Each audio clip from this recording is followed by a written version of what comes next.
Welcome to Becoming Arketype, where we explore the science and strategy of natural health optimization and performance so that you can achieve your ideal self. I am Dr. Ryan Sousley.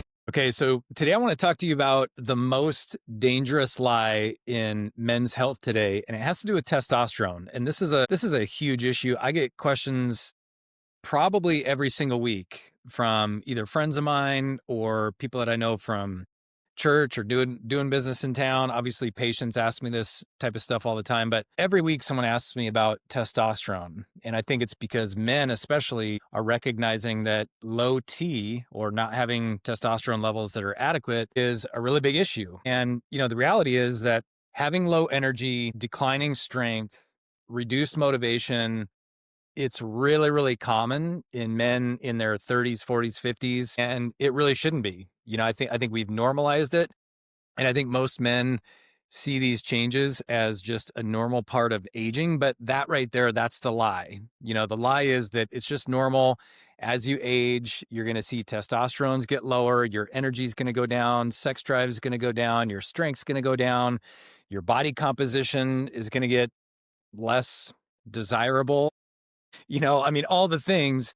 And I hear guys in their 30s telling me this, and it's like, guys, there's nowhere in science that says that your body has to fall apart at any age, but definitely not 30 or 40, right? So I'm excited to talk about this today because I myself, at the time of this recording, am 43 years old. And so I'm starting to see changes in my hormone balance and testosterone levels. And yeah, they're not what they were when I was 20, but there are things that you can do to reduce the decline and also improve or increase testosterone levels. So I guess what I'm trying to say is it's not a guarantee, it's not a death sentence just because you're advancing in age. I'm not going to call it older because, again, unless you're listening to this and you're like 97, then I'd say yeah, you're in a very mature season of your life. But even then, there are things that you could do to increase testosterone levels, and that's why we've heard of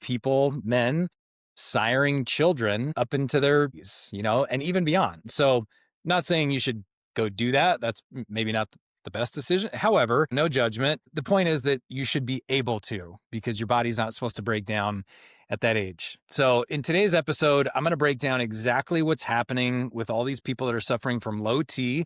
And again, this is primarily a male problem, but women, if you're listening, you need to know as well that testosterone is just as important for you. You just physiologically and biologically don't need as much of it. But if your testosterone gets too low, or your testosterone-estrogen balance gets thrown off by too much, it can wreak the same type of havoc in your body, just like a man's body. So in today's episode, I'm gonna break down exactly what's happening, what testosterone actually is and what it does in the body, because with every week, I like to give you a little bit of context, just like I do with my own patients, that if you can understand how your body works and, what's supposed to be happening, what's normal, what's natural, what's the body actually doing. I just feel like it's like anything else. It's like if you understand how your chainsaw is supposed to work, you're going to be able to take better care of it, use it like it's supposed to be used, do maintenance as it's prescribed, same thing with your vehicle, same thing with, anything in life. So I think the more that you understand about your body, the better. I'm not going to bore you with too much science or anatomy, but just enough to be empowered. And then I'm also going to talk about, and this is, I think, the part that you'll care about most, is what are the things that most people do most commonly that drive testosterone down? And I think you're going to be surprised. Some of these are really, really simple, but they're really, really impactful. Sleep, for example. Like you're going to find out in today's show that even just 1 week of bad sleep can decrease testosterone levels in your body by up to 15%. So, we're talking about really simple stuff, but really big stuff. We're also going to talk about how to evaluate whether or not you truly need TRT or testosterone replacement therapy. And this is a really hot topic in healthcare at large. And it used to be just medicine, but now there's a lot of natural and holistic healthcare providers that are either recommending or even providing hormone replacement treatments or therapy. And I think there is definitely a time and a place. There is some promise and some great value in a certain population of people that really, truly need it. Problem is, I think a lot of people are using it that maybe shouldn't be using it. And there's a pretty significant downside for those people as well. So I'm going to unpack, who needs it, who maybe doesn't need it. What are all the things that you can do in conjunction with, or maybe instead of hormone replacement therapy? And those are things that you're going to want to do no matter what. So even if you're in the camp of people that actually would benefit greatly from hormone replacement therapy, you still need to be doing all these other things. Otherwise, you're going to have to take a lot more of it. And then you're subject to, the potential downsides exponentially because you're not doing the basics, as I like to say. And then I'm going to give you some really practical action steps. So before we jump into this, as always, if you like this show, the best compliment that you could give me is to just like and subscribe and then leave us a review. And if you like the content, let me know that. If there's more of something that you want to learn about or certain guests that you want to have on, make an appearance on the show, let me know that too. I actually do read these and pay attention to these every single week. So it would be very awesome if you could leave us a review, hit subscribe so that you never miss an episode. So here we go. Testosterone. The biggest lie threatening men's health today is that lowered testosterone or precipitously declining testosterone, meaning having testosterone levels that decline a little bit each year, is just a normal part of aging. And that's just not scientifically sound. Again, does a 25-year-old have the same level of testosterone in their bloodstream compared to a 95-year-old? No, but I don't think that's the question or the debate that most people are wrestling with. I think most guys are in their 40s or 50s with low energy, low libido, strength that's declining. The body composition isn't what they want it to be. And a lot of those guys are asking the question, what's up with my T? What's up with my testosterone levels? Do I need a hormone replacement therapy? Like, what do I need to do? Who do I need to see? What testing do I need to do? And again, the good news is that there are some really, really simple lifestyle applications that you can make that actually make a really big difference. People, I think another part of the lie that we've been fed is if you really truly want to make a difference in your body or your physiology or the way you feel or your symptoms or your current state of health, really medications is like the king, in terms of perception. Like nothing beats medication. If you really want to make a difference, take a medication. And that's just actually not true, because if you think about it, fundamentally, it was never a lack of medication that caused the dysfunction in the first place. So yeah, medications can change your physiology in a heartbeat. That is true.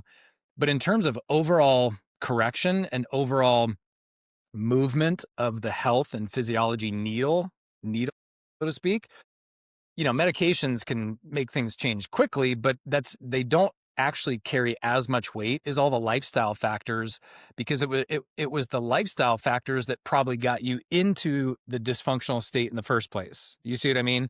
It was the poor sleep for years. It was the chronically elevated psychological stress for years. It was the, poor diet and environmental toxins that you were exposed to, just little by little over years and years and years. That's what got you to the state that you're in right now. It wasn't a lack of medication. So I'm not saying there's never a time and a place, but I think if there's one thing that I want to try to accomplish with this show, is to break people free of that mindset or that dogma that medications reign supreme, that medications are the end all be all. And if you really want to take care of your business, go take a medication. That's actually not true. It's just a super heavy duty Band-Aid. So let's talk about why you should care about this. Well, for the past several decades, men have been losing testosterone at a rate that can't be explained by aging. So again, the lie is that it's just normal part of aging. It can't be explained by aging because longitudinal research from the Massachusetts Male Aging Study showed that for men of the same age, testosterone levels today are 25 to 50% lower than they were for men in the 80s, which means just one generation later, a 45-year-old man today is functioning like a 60-year-old man from a generation ago, right? So you're functioning like your grandpa when you still have kids in probably middle school. I mean, that's what, my kids are in elementary and middle school. So, it's like, I'm 43. So if I were like everybody else, I would be functioning like my grandpa was when I was my kid's age. And that can't be explained by aging. So what makes this dangerous is that most men don't recognize the symptoms for what they are until it's really extreme, right? They just assume they're tired, stressed, they're getting older. But symptoms like fatigue, abdominal fat, decreased sex drive or libido, lower motivation, slower recovery. Like if you go work in the yard all day or you go exercise or, even just like a long stressful week, your body should recover. If you're recovering slower than you used to, that's a sign. Obviously, reduced strength, overall muscle strength. All of these are signs that testosterone could be declining. And they're also signals that other systems like metabolism, inflammation, insulin, or blood sugar control, that these systems might be breaking down as well. And so this matters because testosterone isn't just a hormone that affects muscle or sex health. And that's what, a lot of people think about. You say the word testosterone and immediately people think of bodybuilders or high performance athletes who are trying to get an edge or sex drive or libido. And obviously it impacts those things, but it goes so far above and beyond just the function of those categories, right? So we know that testosterone affects things like leadership capability, decision making, resilience, and even general sense of purpose. And so when testosterone goes down, the ability to do hard things, which if you're listening to this show, most likely you're the type of person that likes to get up and go. You like to do hard things. You like a challenge. But low testosterone affects even just your mindset and your motivation to do any of that. And it's not a character issue. It becomes an issue of physiology. Your body just literally doesn't have the ingredients that it needs to do the things that you want it to do. And so that's the bad news. The good news is that you can do a lot to change that. And so if men, normalize this decline, and again, this goes back to the big lie. The big lie is that it's just normal because you're getting older. But if men normalize this decline of testosterone, they slip into this state of resignation and they become passive and complacent. And obviously that has a lot of negative consequences that go way beyond the gym or the bedroom, but it can affect your marriage or your ability to be a dad or parent. And I'm not just speaking to men today, although the testosterone is predominantly, cared about more in the male community. Like I said, this has a lot of impact on the female community as well. But it affects things like parenting and career performance and mental health and even long-term disease risk. And so, one of the big takeaways is just that testosterone is one of those hormones in the body that is implicated in just about every other physiological process. So that's why you should care about it. If you thought that this episode wasn't for you because you're not a bodybuilder or you're not a professional athlete or you're not trying to have kids anymore or even practice having kids anymore, like if that's not important to you, then you're wrong. I mean, testosterone goes way beyond just those things, although they do have an impact in those things as well, obviously. So let's get clear on what testosterone actually is. Testosterone is an androgen hormone, meaning it's involved in building and maintaining male characteristics. And if you're a female, you still need some male characteristics, just like men need some female characteristics as well. You just want to make sure that they're in balance for optimal function.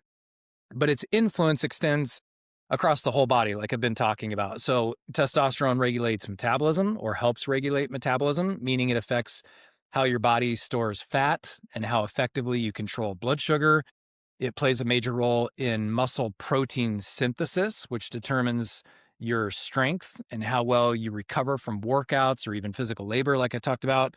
We know that it influences cardiovascular health or heart health by supporting red blood cell production. It impacts cognition or mental focus and ability, especially executive function, which means motivation, planning, working memory, problem solving. That's why people with low T oftentimes feel fuzzy or like they're very forgetful. They're just not as sharp in the workplace because testosterone affects all of those things. It also modulates dopamine, which is like the reward hormone.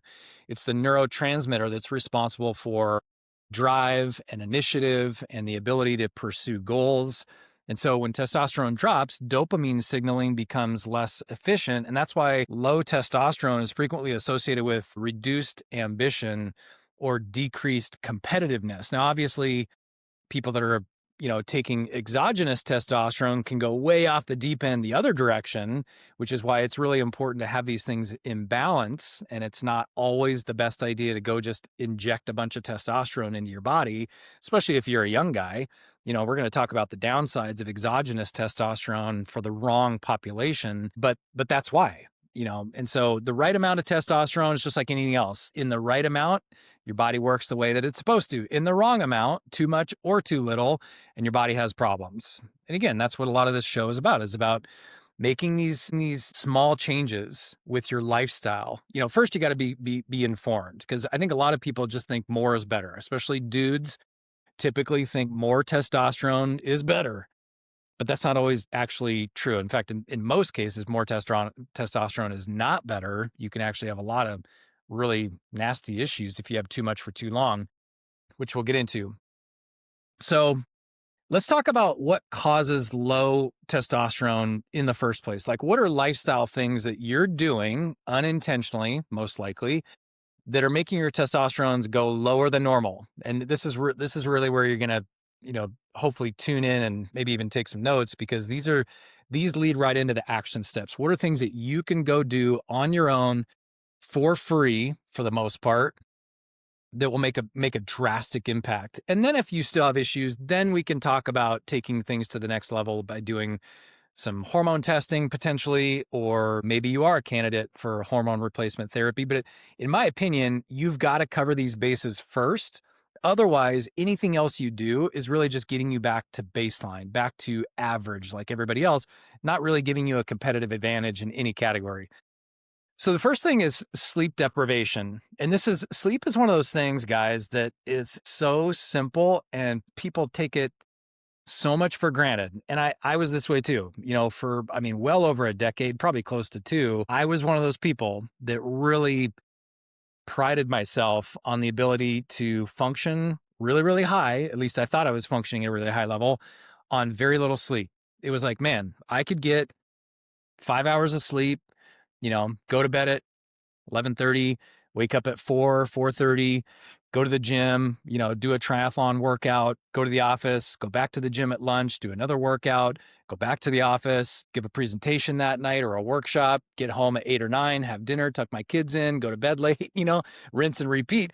It's like, I thought I was crushing it in life because I was able to operate on such little sleep. Well, we now know that doing that significantly impairs physiological function. And so for a lot of people who think that it's like this badge of honor, and that they're somehow tougher or more resilient, that they can function, quote unquote, with very little sleep, that's kind of like saying that you're able to function as an alcoholic in terms of health, right? Not necessarily in terms of addiction and, the psychological component of all that, but just in terms of health. Like, we have to stop looking at lack of sleep as a badge of honor, because what we now know scientifically is that, you trying to function with very little sleep is like you trying to function while you're drunk. It's just, you might be able to do it, but it's really not cool. And the more we learn about it, the less people are actually going to respect people that do that. Now, are there seasons of life where you just have to do that because you have little kids, or you're working on a project, or you're cramming for school, or what? Yeah, of course. So I'm not picking on you if that's you. But what I am saying is we really have to change our mindset around being able to function and operate, so to speak, on very little sleep. Relative to testosterone, sorry for the tangent, but relative to testosterone, we know that one of the most overlooked drivers of low testosterone is inadequate sleep. There was a study that was published in the Journal of American Medical Association, JAMA, demonstrated that men who slept 5 hours a night or less for 1 week experienced up to a 10 to 15% drop in testosterone.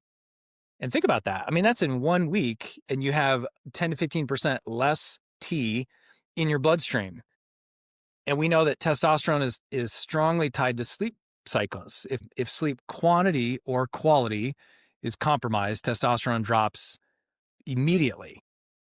So it's not just about being in bed for 8 hours. A lot of people mistake that. That's why I think it's really, I think there's a line. I think some people can over measure their biometrics. I am a fan of the Whoop bands and the Aura rings and measuring your biometrics and keeping track and all that stuff. I think some people can get a little carried away, and it almost induces like this health monitoring stress that wouldn't otherwise exist.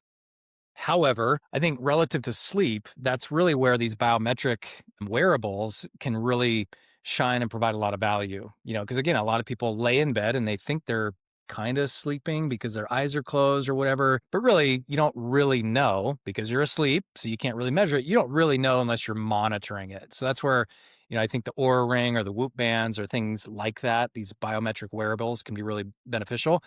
But again, the point is you've got to be getting at least 7 to 8 hours of quality sleep every single night. We're going to talk about how to do that in just a minute. But sleep deprivation is a huge one. 10 to 15% reduction in just a week. Then you multiply that by months or years. Like I was chronically sleep deprived for almost 20 years probably. And I didn't even know it. I thought I was getting away with it. Now I look back and I'm like, man, if I would have had an extra 15% testosterone in my blood, consistently for those 15 to 20 years, what could I have accomplished? Like, I feel like I actually did quite a bit with my life during that season, but now there's this question of like, what if? Because who knows? Okay, number 2 is insulin resistance or elevated blood sugar, insulin resistance, kind of the same thing, and obesity. We know that men with metabolic syndrome, which is basically a series or a list of conditions. You have to have 3 out of the 5 or 6.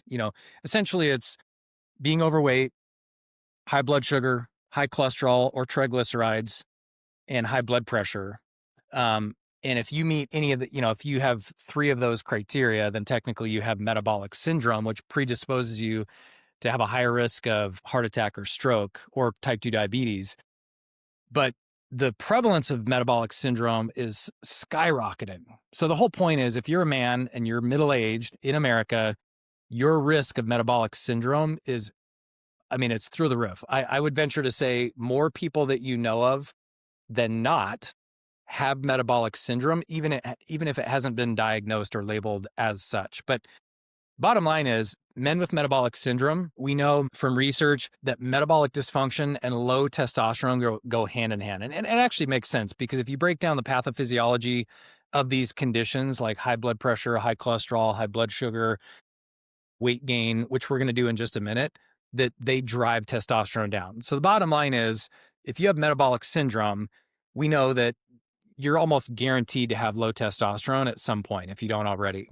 And part of the reason is because visceral fat, so fat around your midsection, or fat around your organs, increases an enzyme called aromatase, which converts testosterone into estrogen. So listen, this is kind of a double whammy. If you have metabolic syndrome or you have insulin resistance, which means like you're pre-diabetic, or maybe you're already type 2 diabetic, or you're overweight, you already have low testosterone. But not only that, the fat around your organs in your midsection is actually producing an enzyme that's turning the testosterone you do have into the female hormone, estrogen. So now you're getting hit twice, and then you end up with man boobs, and you're all emotional. And I know I'm categorizing a little bit, but you get the drift, right? And even if you're a female, like, again, you got to make sure that things are in balance. You don't want too much of either, because then you have your own subset of physiological dysfunction. So, and then again, it becomes this self-reinforcing loop, because typically when a man at least produces less testosterone and more estrogen, they produce more body fat, because females typically have a higher percentage of normal body fat or visceral fat. When a man has more estrogen, typically their body starts to move in that direction, right? Well, then that extra fat on a man's body, which shouldn't be there, causes the body to produce more aromatase, and you can see how there's this downward spiral where it's this self-reinforcing loop. Number 3 is chronic physiological stress. And, I would say as a man, but I've got a wife who's homeschooling and raising our 4 kids. I would say maybe even more likely that she experiences this, but definitely we both do. Physiological stress is not something you're never going to have. It's not something you can run away with, but I do think there are ways that you can mitigate chronic psychological stress. Psychological stress in the short term is not a bad thing. It's actually what keeps us alive, right? Like if you're being chased by a bear in the woods, like you want to be able to be in a state of psychological stress for a moment. Otherwise, you're going to be apathetic and then you're going to become dinner. So not ever being stressed out is not a good idea, but too many of us are chronically stressed. And the reason why this is bad relative to testosterone is that chronic stress increases cortisol. Cortisol is your stress hormone. We also know that cortisol suppresses or lowers luteinizing hormone, or LH. It's also why luteinizing hormone is really important to test for beyond just total testosterone in your body. But luteinizing hormone is a hormone that is produced by the brain that tells the testes to produce testosterone. So when cortisol stays elevated, luteinizing hormone goes down, and then testosterone production drops with it. Number 4, environmental toxins. This one's kind of a tough one because they're everywhere, they're insidious, and nobody is able to avoid environmental toxins completely, but there are some things that you can do from a lifestyle perspective that'll mitigate or reduce your exposure. But we know that there is strong evidence that links endocrine disrupting chemicals or hormone disrupting chemicals, specifically phthalates and bisphenol A or BPA, and PFAs or polyfluoroalkyl substances. PFAs is a lot easier to remember. To impaired testosterone production. So these chemicals, things that are, in the environment, produced in a factory, as part of like plasticizing certain things or preserving certain things, when your body is exposed to these things, they decrease testosterone production. And these chemicals, specifically, they interfere with the Leydig cells in the testes. So again, we're impacting the testes' ability to do their job, so their job is to produce testosterone. Higher levels of these chemicals in the body correlate with lower testosterone, both in adults and adolescents. So what's the takeaway? Well, try to use natural products. Try to use containers that are more natural, like glass or aluminum, or stainless steel is actually better than aluminum. So try not to microwave things very much, or microwave plastic at least. Try not to drink from plastic water bottles, especially if they've been sitting out the car for too long. Use common sense. Like, try to stay away from plastics if you can. Nobody can altogether, but just try to minimize your exposure. If you are going to use plastic containers or be exposed to plastic, try to make sure that it's BPA free. And then you want to try to avoid products that contain phthalates. It's not easy, but it is doable. Toxicity and being aware of toxins and trying to minimize toxin exposure, it is a little bit like another language. So it can be very challenging in the beginning. And I could tell you, because when Aaron and I got really into this back in chiropractic school, it was pretty darn overwhelming. We were trying to graduate school already as a chiropractor, and then we got, head over heels into this natural living world and holistic healthcare world, and it was a little overwhelming. So I'm not going to lie, and I don't want you to feel bad if you feel like you don't know what you're doing. The good news is what you have now that we didn't back then is something called ChatGPT or Google or any number of AI tools now that you have, or internet tools that will simply tell you the toxicity score, how toxic something actually is. So point is, you want to try to avoid toxin exposure as much as you can. These plasticizers and plastic byproducts are probably a really good place to start. Number 5 is sedentary lifestyle. This one's simple. When you don't move your body doesn't produce as much testosterone, so specifically weight training is probably the best way to increase things, but even just getting your body moving on a regular basis. And it's not just because when you're moving, your body produces more testosterone, but it's also that when you're exerting yourself, even just like taking a walk or working in the garden, your body reduces cortisol production, which is your stress hormone, which again is kind of inversely related to the levels of testosterone in your body. So when cortisol is higher or stress is higher, testosterone goes down. When cortisol is lower, testosterone can go up. So number 6 is alcohol.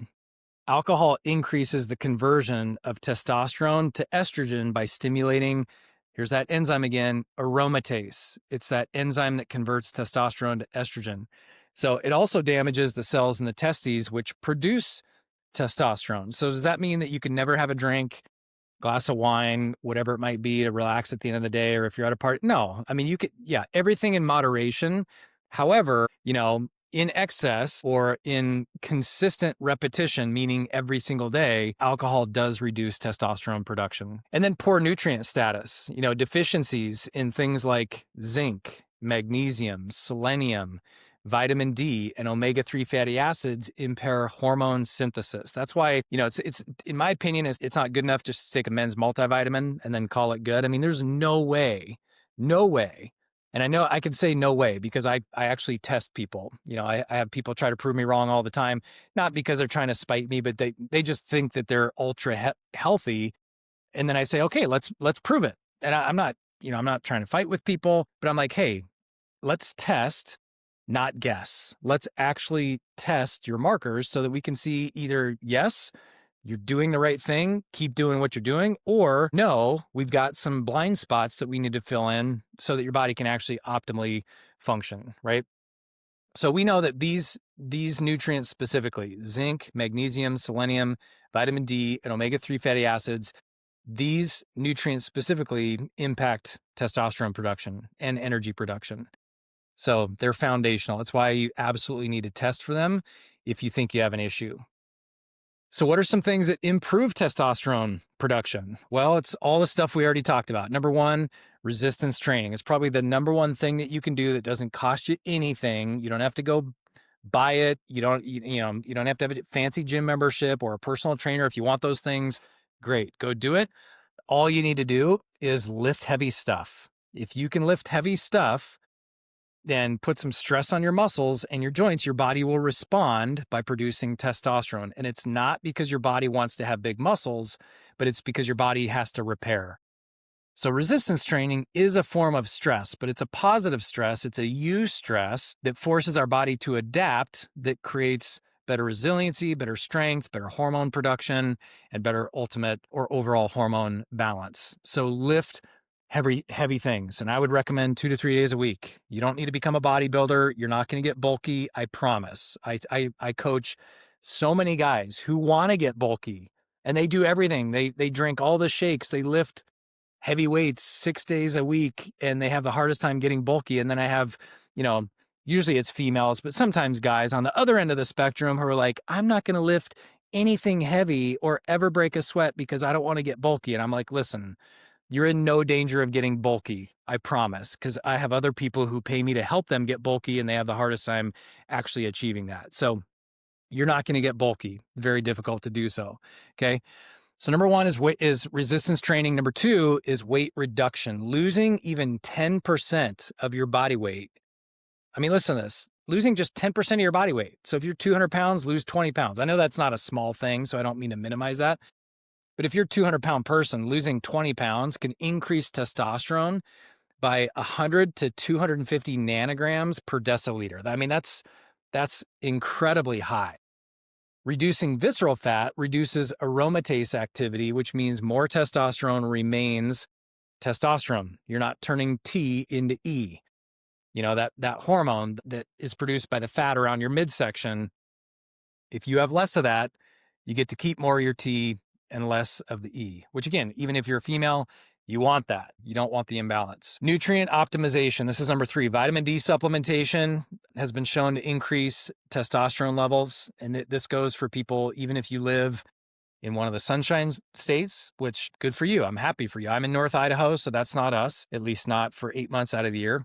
But even still, I did live in Atlanta, Georgia for school and then Naples, Florida for a year. We tested people's levels down there too. And man, I would say the vast majority of people, even in Florida, had vitamin D levels that were insufficient just for optimal health, not even necessarily to correct a testosterone issue. Next one is zinc. So supplement with zinc. Zinc deficiency is directly related to hypogonadism. So basically smaller or underactive gonads, which you could do the math, leads to lower testosterone.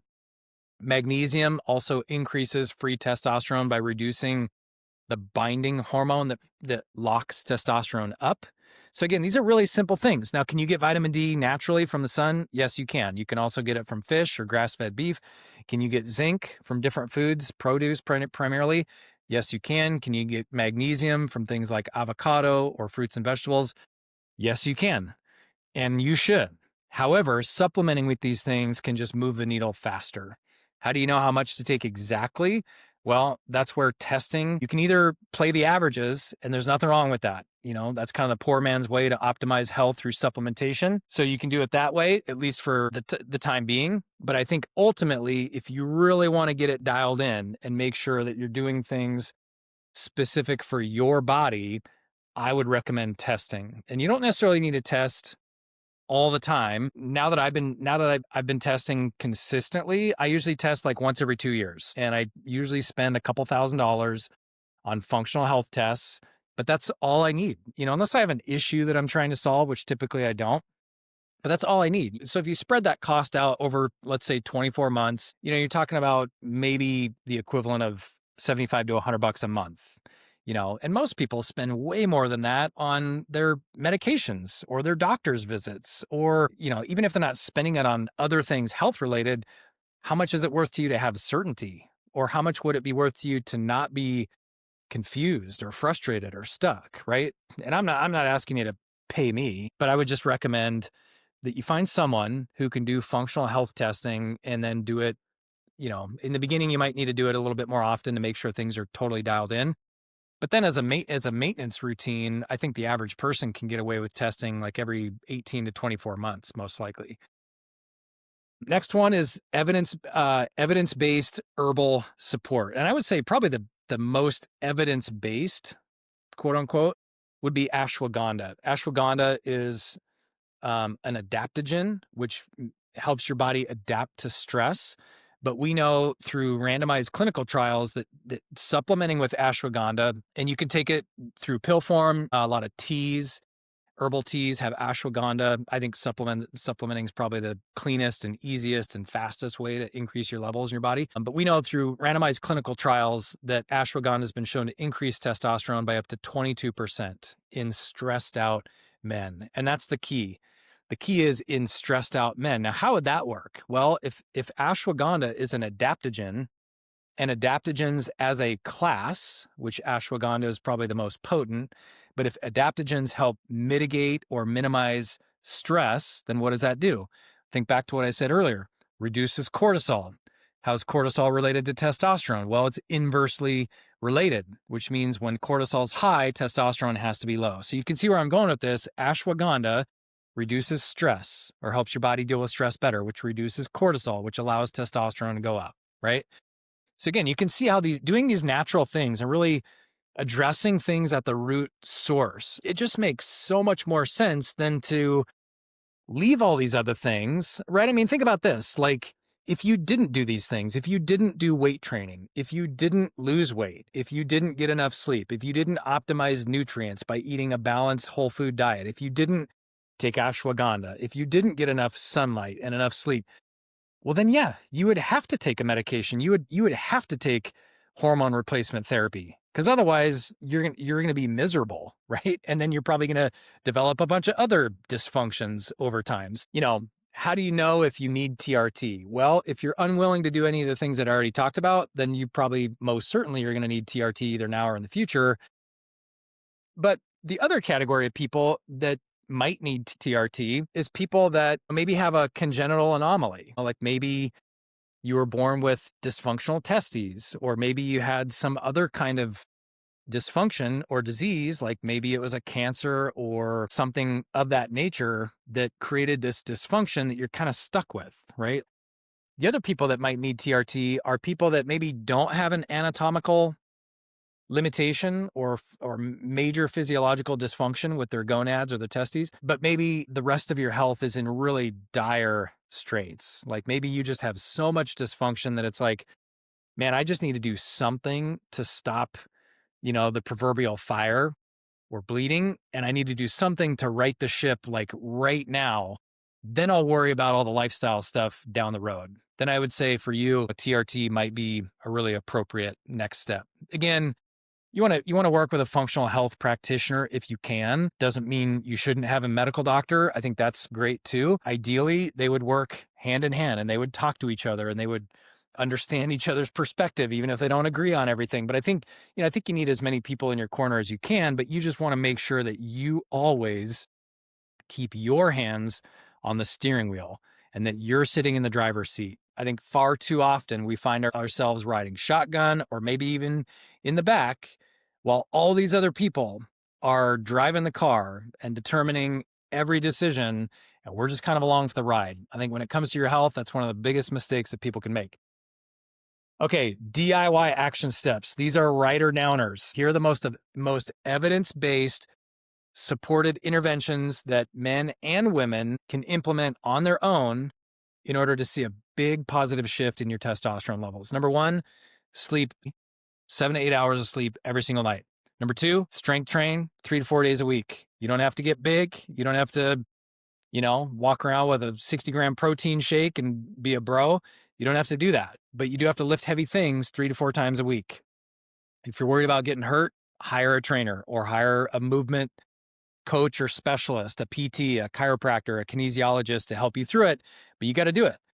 Number three, prioritize protein. When you eat more protein, naturally you eat less sugar. When you eat less sugar, insulin sensitivity goes up. When insulin sensitivity goes up, testosterone has the ability to normalize and thrive. Next one is to reduce processed carbohydrates. Kind of goes with the last one. Reduce processed carbohydrates, sugars, right? Cookies, crackers, chips, all the fun stuff, I know. Next one, another fun one, limit, not eliminate unless you want to, but limit at least alcohol. How much is that? Well, it depends on everybody. I would say 1 to 3 drinks per week is probably in the safe range. I think more than that, you're probably going to affect sleep. You're going to affect testosterone levels, amongst other things.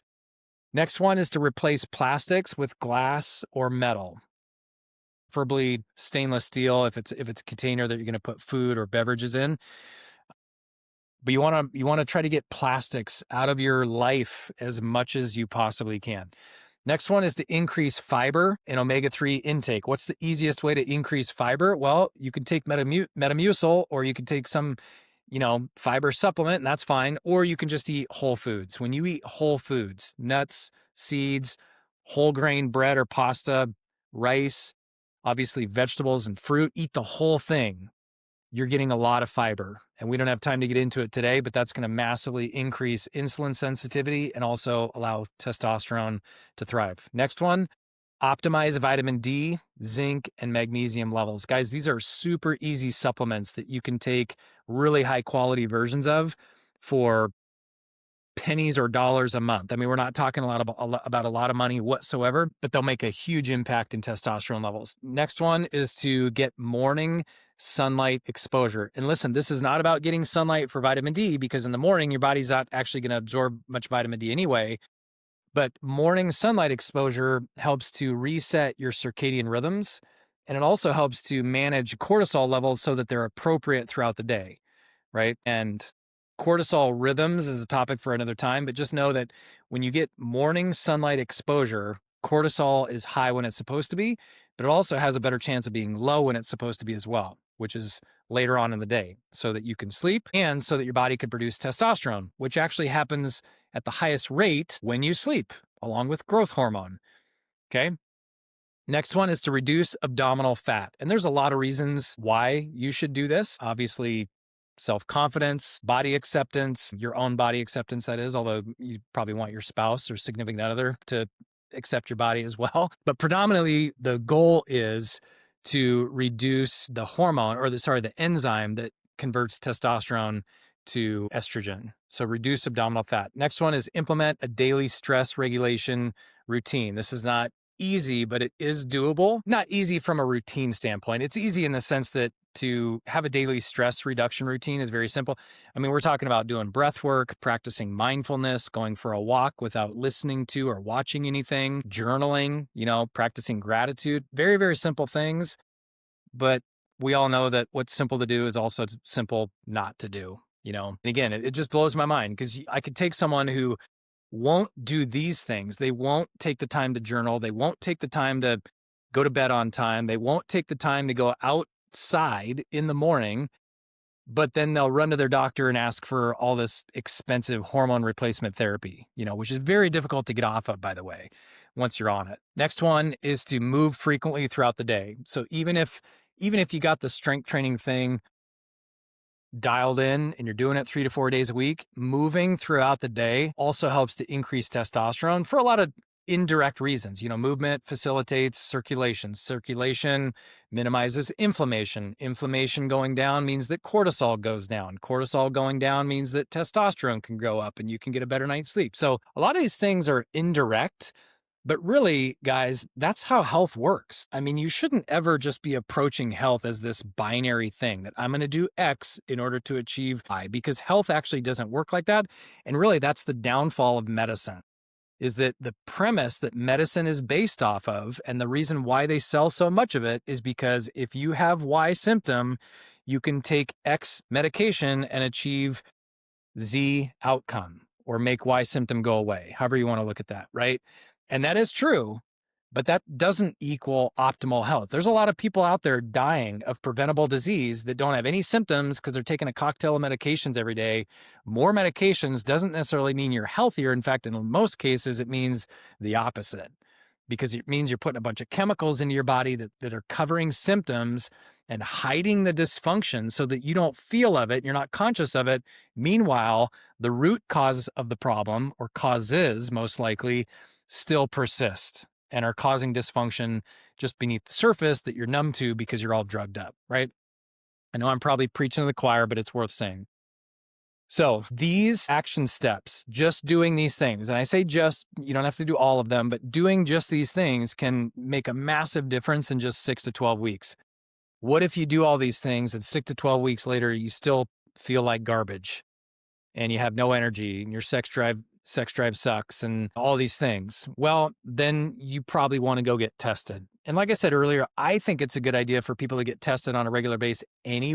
I personally do, because I'd rather stay ahead of it so that I can fix small problems before they become big problems.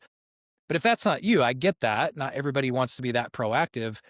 But if you're doing all the right things, you're covering all these lifestyle applications and you still feel like garbage, well, then I think it's a good idea for you to get tested before you run and, ask for hormone replacement therapy or exogenous testosterone. Before you do that, and I'm not saying don't do it. I'm not saying you're not allowed to go do that, but just do me a favor. Before you do that, let's do some functional testing, try to fix some of the gaps or deficiencies that you might have naturally. Give that 2 to 3 months. And then if things are still in a really bad place, then we can consider. I think that's the right sequence of events that should happen, right? Because otherwise, if you go straight to the drugs, then it's very difficult to assess any other lifestyle modifications in terms of whether or not they're effective, right? Because you're going to get on a drug. And just because someone says it's bioidentical, by the way, I think bioidentical has been kind of misconstrued by the general public as somehow more natural or more kind of organic or holistic. That's actually not the case. It's still synthetic. It's still, a foreign substance in your body. It might be better than something that's not bioidentical. And all that really means is that it's molecularly structured to mimic exactly what's in your body. But the problem is when you take even bioidentical hormones, you interrupt this whole HPG axis, which HPG stands for hypothalamic pituitary gonadal. It's basically just from your brain to the integration center down to your gonads, your sex organs, and then back up. It's this feedback loop, kind of like a safety pin, right? And this feedback loop is hardwired into our bodies to regulate the production off and on of everything. But in this case, we're talking about testosterone. And so what happens is if you take HRT and you're on it too young, too much, or too long, you can really do some serious damage to this HPG, and your body will actually stop producing testosterone when it has all the ability in the world to continue to produce it. And it makes sense. It's kind of like, if you have a thermostat in your house and you set the thermostat to 66, which is where I like it, or 79 or something crazy like that, which is where my wife and kids like it. I don't get it. Anyway, whatever you set it to, if you set your thermostat and it's doing its job, but then all of a sudden you bring in a bunch of fans and a bunch of ice and, a bunch of coolers and everything else, well, then the air conditioning is going to kick off, because it's like, well, why? We don't need to keep producing cold air. Like, it's already cold in here. Like, something's doing the job for me. I don't need to continue to work, and then you can take the analogy the other direction if you're overheated too. But the concept's the same. And so you just want to be really careful. And this concept is actually very true with a lot of medications or pharmaceutical intervention, which I think it's very healthy to be very skeptical and very prudent with these decisions to start taking a medication of any kind, but specifically with HRT, because hormones like testosterone are so integrally related to every other physiological function in your body. That's why I think you just need to be really intentional and really strategic with this decision if you're going to do it or if you're not going to do it, right? And again, that's why I think testing is super important and valuable. I think it's important to have someone who specializes in functional health, who's in your corner, who can give you counsel whether you do or don't do it. And then when you actually test, I think it's really important to understand what to test for, because I think, the average person listens to something like this and then they go to their medical doctor or they just walk into LabCorp and they're like, hey, can I get a testosterone test? And they might test your overall testosterone levels in your body, but really that's like showing you one piece of the puzzle and you've got 1,000-piece puzzle. It's like, okay, I think that's a toe. What does the rest of the person or the scene look like? Well, we don't know because we're only looking at one piece. And it's just very difficult to make a definitive diagnosis and or decision when you have one piece of the puzzle. So I'm a big fan of testing. I think if you're going to test for testosterone, the things you want to test are total testosterone, free testosterone, sex hormone binding globulin or SHBG, luteinizing hormone or LH, that's the hormone that tells your body to produce or tells your testes to produce more testosterone, follicle stimulating hormone or FSH, this one's really, really important in my opinion, estradiol. You also want to look at DHEA, C-reactive protein or CRP is another good one to look at because it measures inflammation in the body. Fasting glucose and fasting insulin, I think, are also really, really good because we talked about the importance of insulin sensitivity, whether it's too high or not relative to testosterone levels. Also doing a lipid panel. This is really important too. So not just checking cholesterol, but doing a full lipid panel. And then you could also look for hematocrit or hemoglobin in order to assess blood viscosity or how thick your blood is. I think looking at all of that gives you a really, really nice picture to then decide, okay, is it just that my body's not making enough? Or is it that my brain is not signaling my body to make it? Or are there other lifestyle factors or even nutrient deficiencies that are impacting my body's ability to regulate hormones in the way that it's designed to do? So I know that's a ton of stuff, but remember, the biggest lie in men's health today is that declining testosterone is a normal artifact of aging, and there's not a whole lot you can do about it other than participating in hormone replacement therapy. Not saying you never need to do that. There is a population that really benefits from that, and that might be you. But I do think understanding how your body works and then addressing these baseline lifestyle application factors first, and maybe even doing some functional testing, I think that's the sequence of actions that makes the most sense for me. And I always tell you what I would do. I think I've had some interactions with other doctors for my own health, recently. And I so appreciate when a doctor says, hey, listen, I know you're a chiropractor. I know you have some background and foundation knowledge, functional health, all that. But listen, if you were my brother, this is what I would tell you to do. I love that because it's like, don't give me textbook. Don't give me standard of care that's propagated by big pharma or your governing bodies for your credentialing license or what, I just want to know, what would you do? Like if this was your body, if you had low T or your brother had low T, what would you tell them to do?